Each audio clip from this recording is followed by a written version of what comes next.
이제 우리 주신 하나님의 말씀은 출애굽기 2장 1절부터 10절까지의 말씀입니다. 출애굽기 2장 1절부터 10절까지의 말씀을 함께 읽겠습니다. 한 절씩 교독합니다. 출애굽기 2장 1절부터 10절까지의 말씀입니다. 교독합니다. 레위 가족 중 한 사람이 가서 레위 여자에게 장가들어 그 여자가 임신하여 아들을 낳으니 그가 잘생긴 것을 보고 석달로 그를 숨겼으나 더 숨길 수 없게 되매 그를 위하여 갈대 상전을 가져다가 역청과 나무신을 칠하고 아기를 거기 담아 나일강과 갈대 사이에 두고 그의 누이가 어떻게 되는지 알려고 멀리 섰더니 바로의 딸이 목욕하러 나일강으로 내려오고 시녀들은 나일강가를 거닐 때 그가 갈대 사이에 상자를 보고 시녀를 보내어 가져다가 열고 그 아기를 보니 아기가 오는지라 그가 그를 불쌍히 여겨 이르되 이는 히브리 사람의 아기라. 그의 누이가 바로의 딸에게 이르되 내가 가서 당신을 위하여 히브리 여인 중에서 유모를 불러다가 그 아기에게 젖을 먹이게 하리이까. 바로의 딸이 그에게 이르되 가라 하니 그 소녀가 가서 그 아기의 어머니를 불러오니 바로의 딸이 그에게 이르되 이 아기를 데려다가 나를 위하여 젖을 먹이라. 내가 그 삭슬 주리라. 여인이 아기를 데려다가 젖을 먹이더니 그 아기가 자라매 바로의 딸에게로 데려가니 그가 그의 아들이 되니라. 그가 그의 이름을 모세라 하여 이르되 이는 내가 그를 물에서 건져내었음이라 하였더라. 아멘. 네, 우리 좌우에 계신 분들과 인사 좀 나누고 오늘 말씀 함께 나누도록 하겠습니다. 오늘도 안 보이는 분들이 좀 많이 있는데요. 네, 계신 분들, 우리 옆에 계신 분도 오늘 또 잘 오셨습니다. 은혜의 시간 되시길 바랍니다. 우리 같이 인사 나누죠.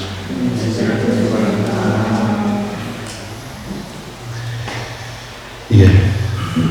지난주에 우리가 나누었던 말씀을 좀 잠깐 돌아보겠습니다. 이스라엘 백성들이 애굽에 내려가서 큰 민족을 이루게 됩니다. 오늘 우리가 이제 보면 그 배경 지음됐을 때의 일인데요. 많은 백성들이 이제 번성하게 되고 애굽 왕들이 걱정할 만큼 많은 숫자로 늘어나게 되죠. 하지만 이 일로 인해서 이스라엘은 곤란한 상황을 겪게 됩니다. 바로가 이스라엘이 너무 강성해지는, 너무 번성하는 것을 보면서 불안해했던 게 이유가 됩니다.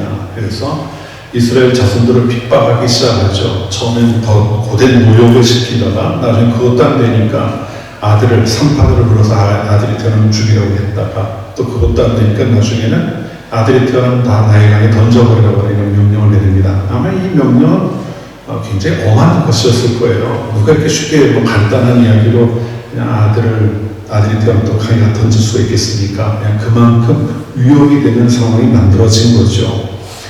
오늘 우리가 보면 바로 이런 상황에서 일어난 이야기예요. 생겨났던 이야기인데요. 이런 상황이 이어지는 가운데로 보면 1절을 보면 레위 족속 중에 한 남자가 한 사람이 결혼하는 이야기로 시작이 됩니다. 결혼을 하고 바로 이제 아들을 낳았다 이렇게 이야기하고 있죠. 예나 지금이나 어떤 사람이 결혼을 하고 또 그 결혼을 통해서 이제 가정을 꾸리고 또 새 생명이 태어나고 이런 것들은 사실 정말 그 자체만으로도 큰 축복이죠. 또 기쁨입니다. 모두가 축하할 만한 그러한 일이 됩니다. 그런데 오늘 본문은 그렇지 못해요. 본문에 나오는 이 사람의 이야기에서는 그렇지 못합니다. 아들을 낳기는 했습니다. 기뻐해야 될 이유긴 하지만 그보다 오히려 더 큰 근심이 생겨나게 됩니다. 아까 말씀드렸던 것처럼 아들이 태어나면은 모두 나일강에 던져버리라고 하는 추상과 같은 왕의 명령이 있었기 때문입니다. 그러나 오늘 본문에 나오는 이 부분은 아들을 나일강에 던져놓지 않아요. 왕의 명령을 무시하고 아이를 숨겨서 이제 기릅니다.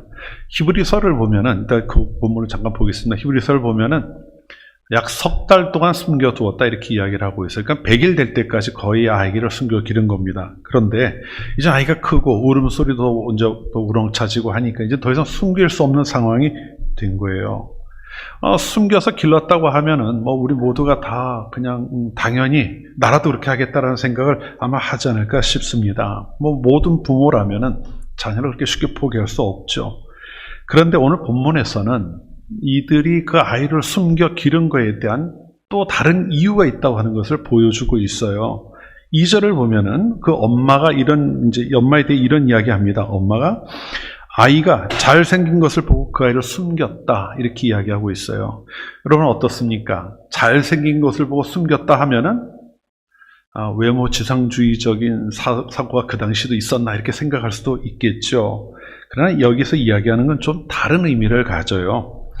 우리말로는 잘생겼다 이렇게 번역을 하고 있습니다만은 이 원래 히브리어에는 토브라고 하는 단어를 사용하고 있거든요.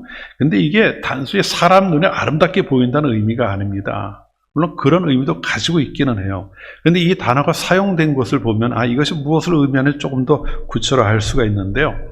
이 토브라고 하는 보기에 좋다, 아름답다, 또 이렇게 번역된 이 말이 처음 성경에 등장하는 거는 창세기 1장이에요. 1장 4절에 보면 처음 이 단어가 나옵니다. 근데 거기에 어떤 내용이 있나 하면은 천지창조를 시작하신 하나님께서 첫날 말씀으로 무엇을 만드십니까? 첫날 뭘 만드시죠? 빛을 만드셔요. 빛을 만드시고 나서 하루 모든 이제 창조의 사역을 마친 다음에 그 모든 지어놓은 걸 보시고 하나님 뭐라고 말씀하십니까? 하나님에 대해 뭐라고 말씀하죠? 보시기에 좋았더라 이렇게 이야기하고 있습니다. 이 좋았더라는 말이 바로 토브라는 말이에요. 그러면은 이게 그냥 좋다는 말일까? 보기 아름다우니까 좋았겠지 이렇게 생각할 수 있겠지만 그런 의미가 아니에요. 여러분 생각해 보십시오. 절대자이신 하나님 앞에 우리가 무언가를 해서 무언가를 만들어진 이 유한한 물질 세계에서 그가 보기에 만족할 만큼 또 좋아할 만한 것들이 무엇이 있겠습니까? 사실 그런 것이 있을 수가 없죠. 다만 하나님이 좋다 여기실 만한 것이 있다고 하면 그게 뭔가 하면은요, 하나님께서 지으신 만물이 하나님이 원하시는 질서대로 움직여갈 때 하나님께서 그걸 보시고 좋다는 표현을 계속 사용하시는 걸 볼 수가 있어요. 마찬가지죠. 빛을 만들어 놓으셨습니다. 하나님의 생각하고 계획하셨던 대로 모든 것이 이루어져 가는 거예요. 그것을, 그 상황을 가리켜 하나님께서 좋다는 말씀을 하고 있는 거죠. 오늘 본문의 이 아기를 향해 하는 이야기도 그런 의미를 가지고 있는 겁니다. 단순히 외모를 이야기하는 게 아니에요. 그 아이를 통해서 하나님께서 작정하신 일들이 있지 않습니까? 우리 모두를 향해서도 그렇지만 이때 태어난 이 아기를 향해서도 하나님께서 특별한 계획을 가지고 계셨단 말이에요. 그 계획이 그 아이의 태어남을 통해서 이루어지기 시작한 거죠. 하나님의 작정하신 일들이 이루어져 가는 과정에서 쓰임받는 자로 보냄을 받은 이 모세가 하나님 보시기에 만족할 만한 그러한 모습이었음을 보여주고 있습니다. 그것을 그 아이를 낳은 어머니 눈에도 그렇게 보이게 되었다는 거죠. 그래 이걸 우리말로 옮긴다면요, 아마 이런 표현을 할 수 있지 않을까 싶어요. 하나님이 함께 하심으로 경험되어진 어떤 존귀함이라든가 어떤 뛰어난 모습, 이런 것들이 그 아기에서 발견되었다는 걸 의미하는 거죠. 그래서 이들은 그 아이를 당연히 아들이기 때문에 던지기 어렵겠지만 그러한 하나님의 어떠한 뜻이 그 안에 있음을 발견한 이 부모들로서는 아이를 나이강에 던지지 못했던 더 큰 이유가 있었던 겁니다. 이거를요, 히브리서 11장 23절을 보면 이렇게 설명을 하고 있어요. 이들의 이러한 행동들에 대해서요. 자, 믿음으로 모세가 낳았을 때 그 부모가 아름다운 아이임을 보고 석 달 동안 숨겨 왕의 명령을 무서워하지 아니하였으며, 이렇게 이야기하고 있습니다. 믿음장이잖아요. 믿음의 선진들이 보여주었던 탁월한 행동들에 대한 것을 쭉 진술하고 있는데 그 중에 하나가 바로 이겁니다. 그런데 자, 믿음으로 행하였다는 건 이해할 수 있어요. 근데 아이가 잘생기고 이런 것 때문에 만일 그 아이를 던지지 않고 이렇게 길렀다고 한다면은 굳이 앞에 믿음이라는 말을 쓸 필요가 없겠죠. 왜요? 모든 부모는 부모된 자로서 갖는 자녀에 대한 사랑이 있으니까요. 근데 단순히 그런 차원이 아니었다는 거죠.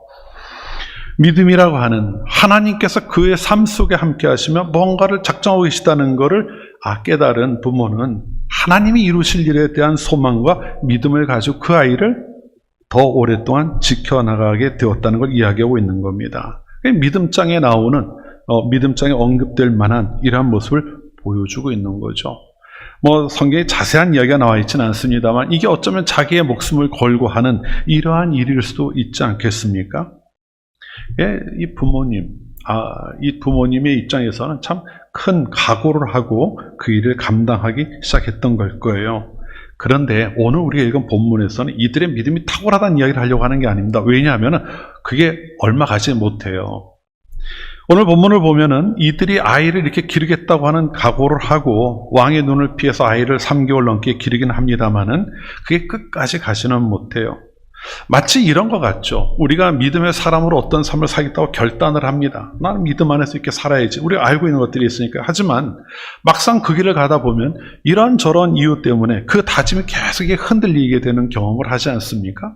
그래도 어떤 때는 그걸 이제 놓아버릴 때도 있죠. 보통 우리가 그걸 타협한다는 말로 사용하기도 합니다만은 그와 같은 상황이 오늘 이 부모에게도 있게 돼요. 아이가 자라가면서 더 이상은 숨길 수 없는 상황이 듭니다. 그래서 이들이 어떤 방법을 택하냐면요, 아기를 강에 버리긴 버려야 되는데 그냥 버릴 수는 없는 거죠. 그래서 갈대 상자를 만들어요. 갈대 상자를 만들고 물이 새지 않도록 역청을 바르죠. 그래 그 안에 아기를 누이고 나일 강 갈대가 있는 곳에 띄었다고 이야기를 하고 있습니다. 그리고 그 뒤에는 우리가 모두 알고 있는 것처럼 참 놀라운 일이 일어나게 되죠. 사실 버려진 거 아니에요. 부모님이 아무리 여기다 이렇게 잘 띄워놨다 해도 그 물의 흐름에 따라 그 바구니 어떻게 움직여갈지 모르는 상황이니까요. 그런데 그 나일강에 띄워놓았던 갈대 상자가 본문 5절을 보면 어떻게 됩니까? 그 강에 목욕하러 나왔던 바로의 공주의 눈에 발견이 돼요. 그리고 그 아이를 그 공주가 자기 아들처럼 기르게 됩니다. 근데 참 놀라운 거는요, 이 아이가 다시 엄마 품으로 돌아가요. 물론 여기에는 이제 그 누이의 역할이 있죠. 공주가 아기를 건져내는 것을 보고 아마 이제 쫓아가가지고 혹시 젖을 먹일 사람이 필요하지 않느냐, 젖 먹을 때니까요. 그래서 자기 엄마를 이제 소개하는 거예요. 그래서 이 모세는 자라는 동안에, 젖을 먹는 동안에 엄마의 품에서 자라게 됩니다. 근데 여러분, 여기서 우리가 한 가지 좀 봐야 될 것은요, 이 모든 것이 단순히 운이 좋아서 된 것이겠느냐는 겁니다. 그냥 나일강에 던져놨는데 물이 흐름에 따라서 어떻게 가다 보니 그쪽으로 갔겠다, 이렇게 생각할 수 있겠느냐는 겁니다. 여기서 우리가 보아야 하는 것은 이 사건 속에서 하나님의 작정하심과 섭리하시는 그러한 역사를 우리는 발견할 수 있다는 거예요. 그들이 믿음으로 행하는 그 과정 속에서 하나님께서 그들이 행하는 일들, 하나님의 능력을 더하셔서 그 갈대 상자가 그냥 버려지지 않고 공주를 통해 하나님의 작정하신 이루는데 쓰임받는 길로 이어지게 된다는 거죠. 오늘 이 말씀을 이제 우리가 대략적인 내용을 좀 말씀을 드렸는데 이 가운데서 그러면 우리가 믿음의 사람으로 살아가면서 만나는 이러한 상황들, 오늘 이 모세의 부모님은 나름대로 믿음의 사람으로 뭔가를 하다가 중간에 결국은 놓아버릴 수밖에 없었잖아요. 그러한 상황을 만날 때 성도들은 무엇을 생각해야 하는지를 오늘 이 사건 속에서 함께 찾아보려고 합니다. 특히 오늘 본문에 나왔던 이 갈대 상자라고 하는 이 말을 통해 좀 함께 생각해 보려고 해요. 본문에는 갈대 상자라는 말은요, 말 그대로 갈대로 만든 상자라는 의미죠. 근데 이 상자라는 의미는 히브리어로는 테바라고 하는 단어를 사용합니다.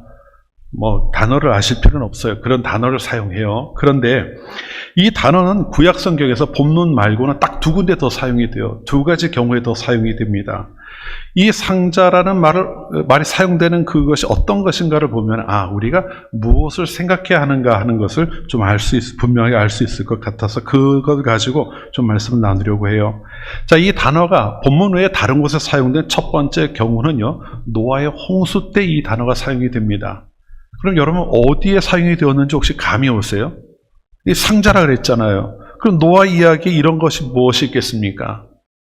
규모는 굉장히 크지만 바로 방주예요. 그 방주를 가리켜서 일컬을 때 사용하는 말이 테바라고 하는 단어입니다.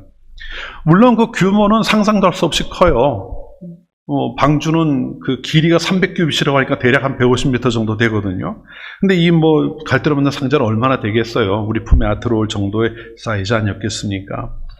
근데 기본적으로 그것이 갖는 성격이 같다는 거예요. 그러니까 아마 같은 단어를 사용한 것 같아요. 어떤 면인가 하면 한번 생각해 보십시오. 노아의 방주, 길이가 150m나 되는 아주 웅장한 겁니다. 그 안에 3층으로 또 만들어져 있기도 하죠. 그런데 이 방주에는요, 모든 배에서 찾아볼 수 있는 두 가지가 없어요. 배라고 하면 반드시 갖추어야 할 두 가지가 이 방주에는 없었습니다. 그게 뭘까요? 첫 번째는요, 동력이 없어요. 바람을 맞든 노를 젓든 해야 배가 움직여가는데 이게 없다는 거예요. 노를 저을 수 있는 구멍을 만든다 한들 150m 되는 그걸 8명이 어떻게 노를 젓겠습니까? 불가능하죠. 돛도 없어요. 그리고 또 하나 뭐가 없을까요?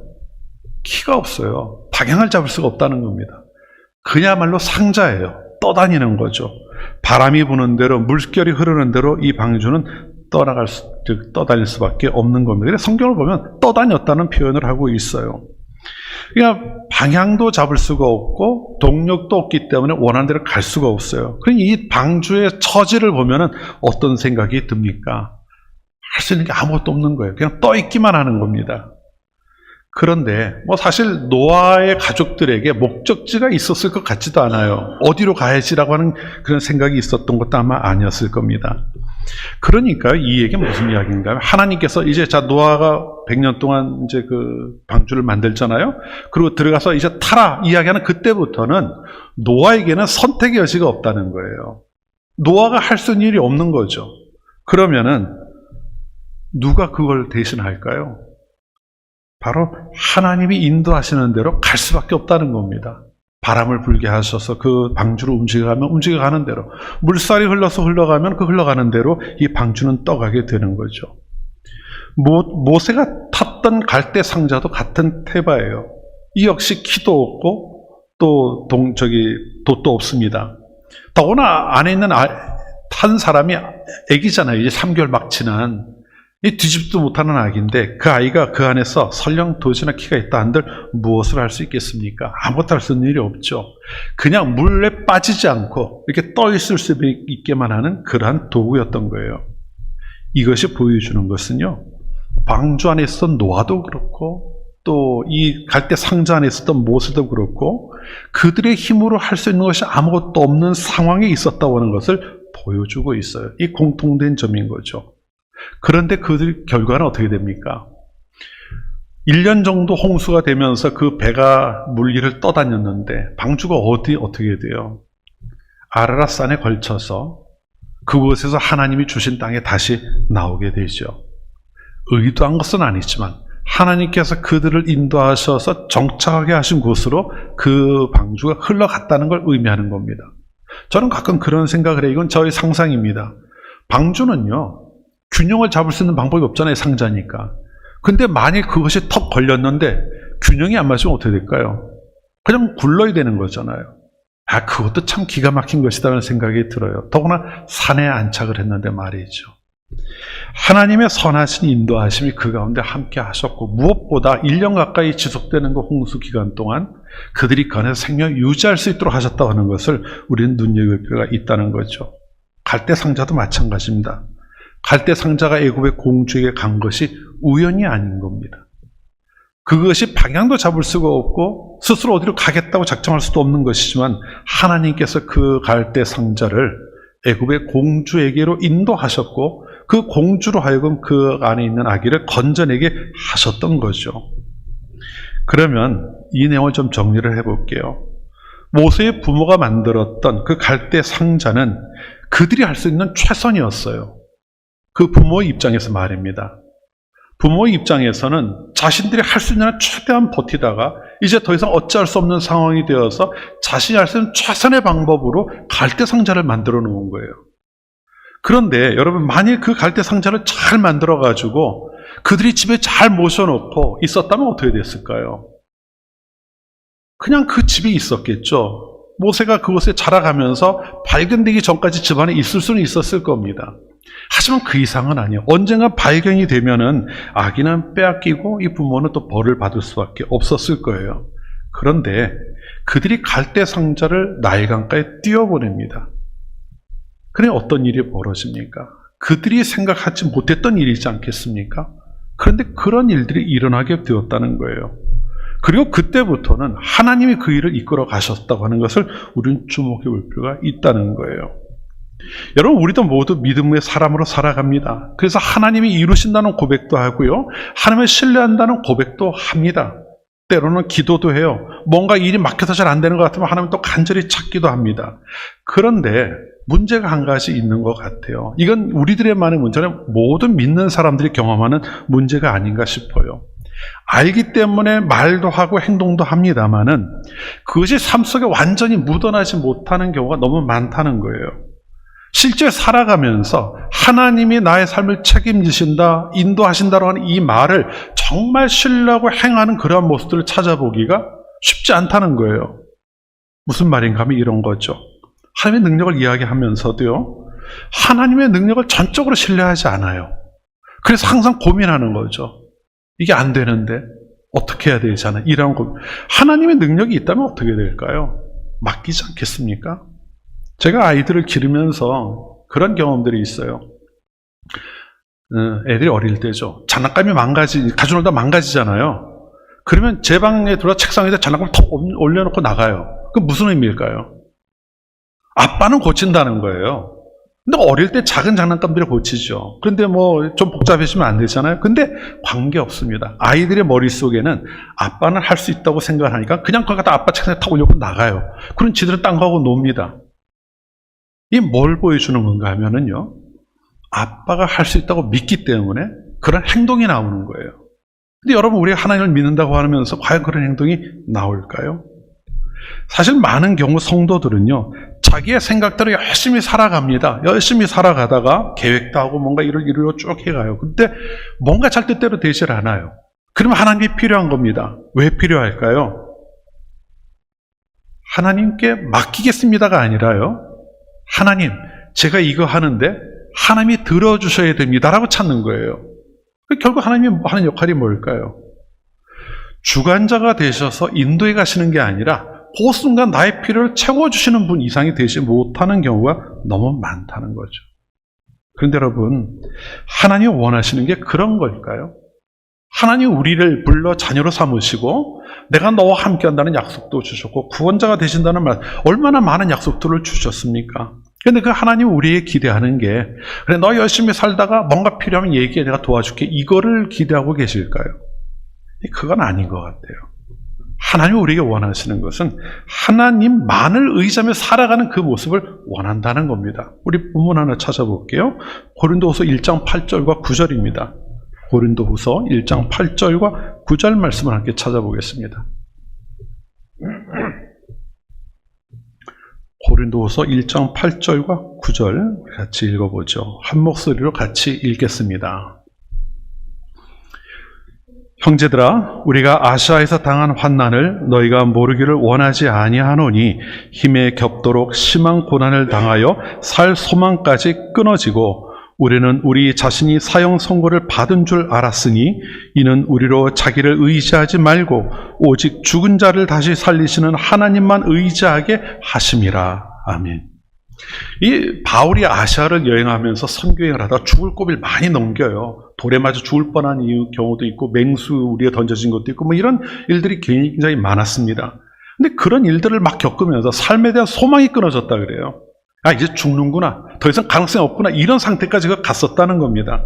그런데 그 모든 것이 그가 당했던 어려움을 겪어나가면서 그가 깨달은 것이 무엇이냐는 거예요.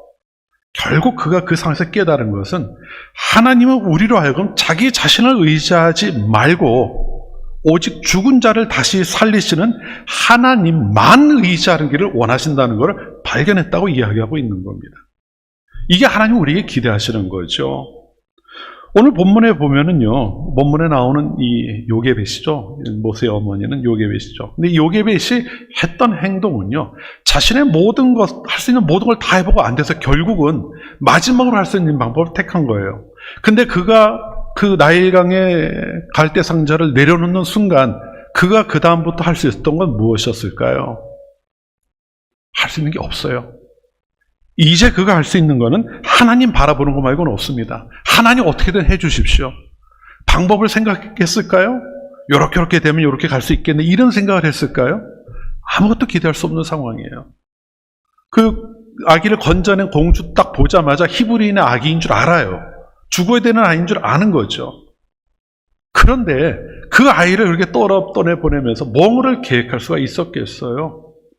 하지만 다 맡겼을 때, 그 아이를 강에 내려놓는 순간 모든 걸 다 하나님께 맡겼을 때 결국 하나님께서 그 아이를 살려내셨을 뿐만 아니라 이 부모로서는 생각하지 못했던 일들을 이루는 데 사용되는 자로 또 자라가게 하셨다는 것을 우리는 볼 수가 있는 겁니다. 여러분, 우리의 믿음은요, 완전하지 않아요. 그래서 항상 흔들립니다. 누구라 해도 마찬가지지 않을까 싶어요. 그런데 그 과정을 지나가면서 우리가 항상 마음에 이 사실을 기억한다면은 그 과정을 지나가는 힘이 될 수 있을 거예요. 그것이 무엇이겠습니까?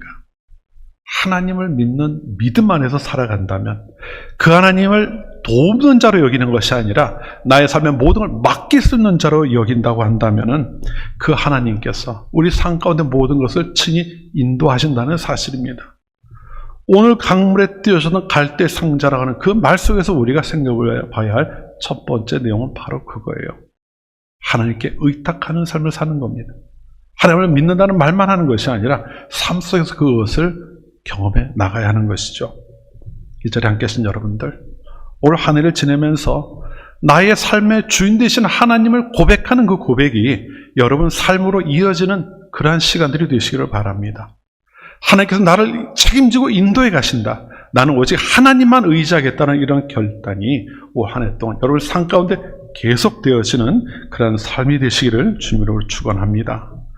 자, 상자를 뜻하는 테바가 사용된 다른 또 하나의 경우가 있어요. 이건 이제 출애굽기에 나옵니다. 조금 뒤에 가면 이제 나와요. 우리가 지금 읽고 있는데 아마 좀 한 몇 달 지나면 보게 될 겁니다. 이 바로 언약궤를 얘기할 때 이 테바라는 단어가 사용이 돼요. 여러분, 언약궤는 뭐 별로 그렇게 크지 않은 상자예요. 길이가 1.2m 정도 됩니다. 2규빗 반 정도 되니까 1.2m 정도 되고요. 폭과 높이는 한 규빗 반이니까 70cm 정도 되는 상자예요. 그 이제 조각목으로 만들고 금을 다 씌워서 만들죠. 그리고 위에는 뚜껑을 만들고 그 위에 속죄소를 만들어 놓습니다. 보통 이동할 때는 그 옆에 고리를 만들어서 이제 막대기를 껴가지고 이렇게 메고 이동을 해요. 근데 이 언약궤 안에 무엇이 들어있는지 혹시 아십니까? 3가지가 들어있다고 하는데 혹시 아세요? 예, 십계명 돌판 2개가 있죠. 그리고 만나를 담아놓은 항아리가 들어있습니다. 그리고 또 하나가 뭘까요? 아론의 쌍난 지팡이가 있어요. 이 아론의 쌍난 지팡이 나중에 이제 또 다룰 기회가 있을 겁니다. 근데 사실 상자 안에 이 지팡이가 들어가지 못할 거예요. 길이가 1.2m밖에 안 되기 때문에 막 지팡이 더 크잖아요. 그래서 성경을 보면은 이 아론의 쌍난 지팡이는 그 언약궤 앞에 있었다 이렇게 이야기를 해요. 어쨌든 이 언약궤가 이제 테바라고 하는 말로 불려요. 근데 여러분, 이 언약궤를 왜 언약궤라고 부를까요? 우리말로 부를 때 언약궤라고 부를까요? 그건 다른 이유가 아닙니다. 하나님께서 이스라엘의 하나님이 되시겠다고 하셨던 약속, 그리고 내가 너희들과 항상 함께하며 너희를 지키실 것이라는 약속을 상징적으로 보여주는 것이 바로 이 언약궤였어요. 그 언약궤가 바로 테바라는 거죠. 그런데 이 언약궤가요, 지성소 안에 이렇게 보통은 안치되어 있습니다.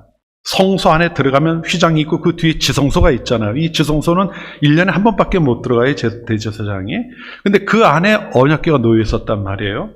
그런데 이거는 정주할 때 이야기고요. 어딘가 머무를 때 이야기고, 이동할 때는 이 언약궤가 조금 다른 역할을 합니다. 아주 중요한 역할을 하죠.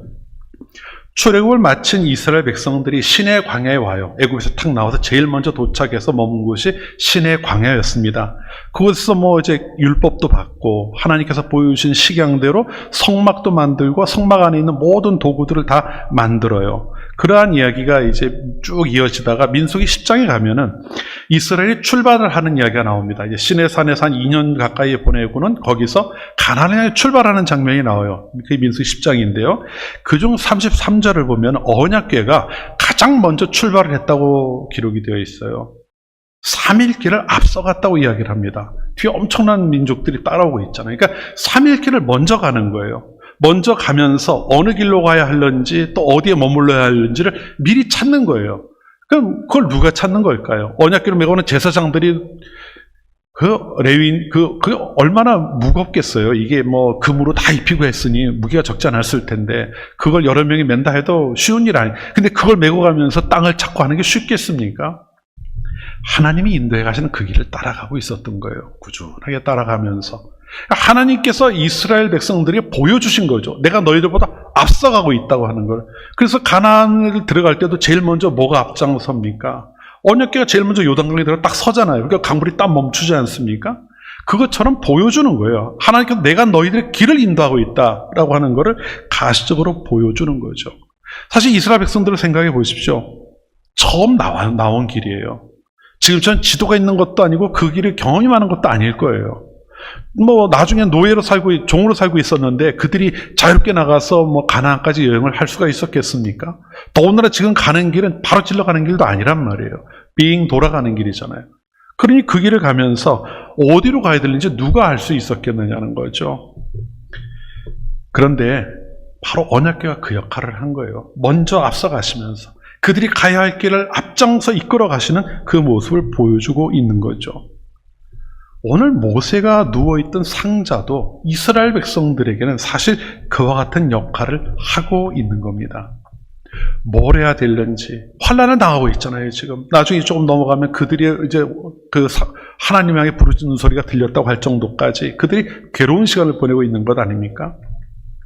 뭘 해야 될지 몰라요. 어떻게 이걸 벗어나야 되는지 방법도 없는 상황이죠. 갑작스럽게 자신들의 삶의 환경이 바뀌어버린 겁니다. 그래도 우호적인 상황에 살다가 그 애굽의 왕조가 바뀌면서 갑자기 탄압을 받기 시작한 거잖아요. 점점 척박해져 가고 있었죠. 그런데 그런 상황에서 이 나일강에 띄어졌던 갈대 상자가요, 그들이 어디로 가야 하는지를 보이는 그 길을 하나님께서 보여주시는 계기가 되었다는 것을 보여주고 있는 거죠. 우리가 보여주고 있는 겁니다. 물론 갈대 상자를 정성껏 만들고 역청을 바르고 물이 새지 않도록 한 모세의 부모들은 그들은 그런 걸 생각하지 못했을 거예요. 자신들이 할 수 있는 최선을 다했을 뿐이죠. 그렇다고 해서 여러분 한번 생각해 보십시오. 자신들의 최선을 다했지만 그들이 요행수를 바랬을까요? 아니면은 이것이 그냥 자포자기한 심정으로 뭐라도 해보겠다고 하는 이런 심정으로 한 것이겠습니까? 그런 건 아니에요. 오늘 본문에서 이들이 갈대 상자를 준비하고 그 안에 여러 가지 것들을 준비해서 이제 아기를 띄운 그 과정에서는 하나님께 향한 믿음이 있었던 것이 우리가 분명히 보아야 할 내용입니다. 하나님께서 이 아이를 통해 이 갈대 상자 흘러간 것에 무언가를 이루실 것이고 그것이 그들이 갈 길이 될 거라고 하는 기대가 그들 마음 가운데 있었다는 거죠. 요게벳의 노래라고 하는 찬양이 있어요. 아시는 분들도 있을 겁니다. 바로 요 내용을 가지고 찬양을 한 거죠. 거기에 보면은 요게벳이 이제 모세의 어머니잖아요. 노래를 쭉 해요. 갈 때 역청을 바르고 이렇게 해서 띄워보낸다. 그러다가 뒤에 후렴구에 가면은 너의 참 주인이 되신 하나님, 이런 고백이 나옵니다. 너를 인도하실 것이다. 너의 삶 가운데 역사하실 것이다. 이런 고백이 이제 찬양 후렴 가운데 이어지고 있죠. 이 부모의 마음을 잘 보여주고 있는 것 같아요. 뭐가 어떻게 될지는 모르지만 하나님께서 그 갈 길을 보이시고 살 길을 열어주실 것이라는 기대가 이들의 마음속에 있었다는 겁니다. 그래서 정성껏 그거를 준비했던 거죠. 더 나아가서는 이들은 보지 못했지만 우리가 나중에 성경을 읽으면서 발견할 수 있는 것처럼 이스라엘 백성들이 가야 할 길을 인도하는 그 첫걸음이 시작된 것이기도 하다는 거죠. 이것은요, 이 시대를 살아가는 우리들에게도 참 중요한 의미를 갖습니다. 왜냐하면 지금 우리가 살아가는 이 세상 가운데는 비록 아기를 죽이라고 하는 이런 명령을 하는 바로는 없습니다만은 갈대 상자가 떠내려갔던 나일강과 같은 그러한 부분이 있기 때문에 그래요. 세상은 노아 시대 이후로, 아니죠, 아담과 하와 이후로 죄로 가득 차 있어요. 그 죄는 점점 더 깊어지고 있죠. 세상은 점점 더 악해진다고 이야기합니다. 죄의 세력이 날로 극성을 부리는 것이 우리가 살아가는 세상이에요. 예전에 가지고 있었던 양심이나 도덕까지도 이제는 그 힘을 많이 잃게 되었어요. 그래도 한때는 어느 정도 사회적인 합의에 의한 어떤 기준들이 도덕적 기준들이 있었고 그걸 지키며 살아간다는 이야기도 했지만 이제는 그런 것도 없습니다. 포스트 모더니즘 사회에서 모든 것이 상대화되고 있잖아요. 절대적인 기준이 역할을 하지 못하는 세상이 되어버리고 말았어요. 그러다 보니까 현대인들이 갖는 가장 큰 문제 중에 하나는 어디로 어떻게 가야 할지를 종잡기가 쉽지 않다는 겁니다. 나름대로의 길을 찾아가긴 하지만 우리에게 정말 내가 이 길을 가도 되는지를 확증해 줄 수 있는 것들이 없는 세상이 되어버리고 말았다는 거죠. 갈 길 잃은 세상이 되었다는 거예요. 그런데 그러한 세상을 살아가는 우리들에게 오늘 본문에서 찾아볼 수 있는 이러한 이 갈대 상자, 다시 말하면 테바의 의미는 우리에게 참 중요한 의미를 가질 수밖에 없죠. 이스라엘이 가는 길은 언제나 언약궤가 앞장서 갔습니다. 이스라엘 백성은 그 뒤를 따랐어요. 때로는 그 길이 좋아 보이지 않을 때도 있어요. 민수기 20장에 보면 그런 이야기가 나오죠. 21장에 보면은요. 하나님이 길을 돌아가라고 하신 거예요. 그러니까 불만이 쌓이면 그것들 막 불평해요. 이스라엘 백성들이. 그러나 그렇게 가는 그 길이 결국 그들을 가나안으로 인도하는 길이었어요. 더 편해 보이는 길, 더 좋아 보이는 게 얼마든지 있었지만 하나님이 인도하신 길을 따라갈 때 그들이 하나님의 약속대로 이르게 될 가나안까지 가게 되었다는 것이죠. 우리도 다르지 않습니다. 우리가 무엇을 보고 어떻게 따라가느냐 하는 것이 우리 인생의 길을 좌우하게 될 거예요. 여러분, 우리는 과연 무엇을 따르고 있는지 한번 생각해 보십시오. 여러분이 따르는 것이 무엇입니까? 여러분이 친하게 지내는 선배들이 들려주는 이야기가 될 수도 있을 거예요. 아니면 내가 존경하는 어떤 위인들이 살았던 삶의 모습이 내 마음속에 많은 영향을 미칠 수도 있을 겁니다. 그러나 그 모든 것들이 다 상대적인 걸 수밖에 없다는 걸 우리는 분명히 기억해야 하는 것이죠. 우리가 따라야 할 것은 우리의 참 목자가 되시는 하나님의 인도하심이라고 하는 것을 기억해야 합니다. 우리 시편 23편 말씀을 한번 찾아볼게요. 시편 23편 1절부터 4절까지의 말씀을 우리가 한번 좀 같이 볼게요. 이 다윗의 고백이에요. 한평생을 살아갔던 다윗이 그의 삶을 돌아보며 했던 고백이라고 이제 여기시는데요. 한번 같이 보죠. 시편 23편 1절부터 4절까지의 말씀입니다. 같이 읽을게요. 여호와는 나의 목자시니 내가 부족함이 없으리로다. 그가 나를 푸른 초장에 누이시며 쉴 만한 물가로 인도하시는도다. 내 영혼을 소생시키시고 자기 이름을 위하여 의의 길로 인도하시는도다. 내가 사망의 음침한 골짜기로 다닐지라도 해를 두려워하지 않을 것은 주께서 나와 함께 하심이라. 주의 지팡이와 막대기가 나를 안위하시나이다. 아멘. 무슨 이야기입니까? 하나님이 인도하신다는 거예요. 어떤 길로 인도하십니까? 고생으로, 환난으로 그런 인도가 아니에요. 하나님께서는 우리에게 생명의 길로 인도하신다는 걸 말씀하고 있는 거죠. 설령 우리가 사망의 음침한 골짜기 같은 곳을 다닌다 할지라도, 그 길로 가게 된다 할지라도 하나님과 함께 하시며 그 능력으로, 지팡이와 막대기는 하나님의 능력을 의미하는 것 아닙니까? 그 지팡이와 막대기, 다시 말해 하나님의 능력으로 우리를 지키신다는 거예요. 안전하게 보호하신다는 걸 말씀하고 있는 것이죠. 살아가다 보면은 나는 왜 이렇게 복잡한 길을 가야 되냐 생각할 수 있는 상황이 있을 수도 있어요. 신앙의 삶이 아마 그럴 겁니다. 더 힘들어 보일 수도 있겠죠. 하지만 어떤 상황이 된다 하더라도 우리가 기억해야 하는 것은 우리의 삶의 인도자가 된 진실한 참된 인도자가 될 수 있는 것은 오직 하나님이 인도하신 밖에 없다는 것을 기억하는 겁니다. 그 길이 우리를 생명으로 인도하는 길이 될 것이기 때문이에요. 사랑하는 성도 여러분, 우리들 모두는 믿음의 사람들입니다. 믿음으로 이 세상을 능히 감당하며 살아가야 합니다. 하지만 때로는 우리에게 다가오는 많은 도전들이 그 믿음을 지키기 어렵게 만들 때도 있어요. 그러나 그럴 때마다 우리가 기억해야 할 것이 무엇인지를 다시 한번 마음에 분명히 하시기를 바랍니다. 오늘 우리가 했던 말씀 속에서 찾아보았던 것처럼 그 능력으로 우리의 삶을 책임지시는 하나님을 기억하십시오. 모든 걸 맡기고 의지할 수 있는 분입니다. 우리가 아무것도 할 수 없음을 고백하고 그분 앞에 나갈 때 그분은 그 능력으로 우리를 인도하신다는 거죠.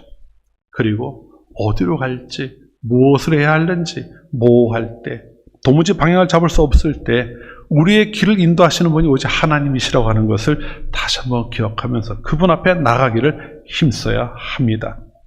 그러한 삶을 살아가게 될 때 오늘 본문에서 모세가 물에서 건져져 하나님의 큰 일꾼으로 또 자라나게 되었던 것처럼 우리도 믿음의 사람으로 우리 각자에게 주어진 길에서 우리가 물러서지 않고 하나님의 사람으로 온전하게 세워질 수 있을 것임을 기억하는 모두가 되시기를 바라요.